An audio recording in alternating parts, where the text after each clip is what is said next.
mislim, en tak temelj meni v resnici je vedno, da jaz imam pač rad ljudi, iskreno.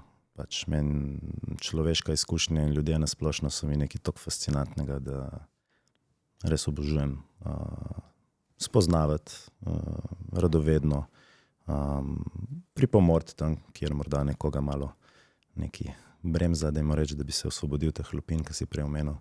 Tako da težko bi se definiral kot ta sem, pa to, ampak vem pa, kaj me žene v ozadju. In zdaj, kar iz tega nastaja, so pa različne. Torej te seanse 1 na 1, kjer z ljudmi sodelujem, da se bolj ozaveščajo teh lupin, pa se jih mogoče osvobajajo.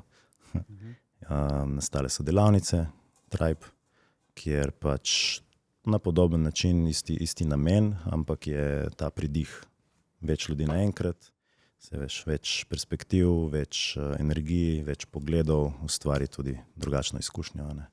Ampak ultimativno na koncu je ta namen, da pridemo nazaj nek ta globi stik in zavedanje, da noben nikle sam, nisi ti, pa tvoj life, ampak smo skupaj in sodelujemo in soustvarjamo in preko se tega nazaj ozavestimo. Rezultati tega so neverjetni.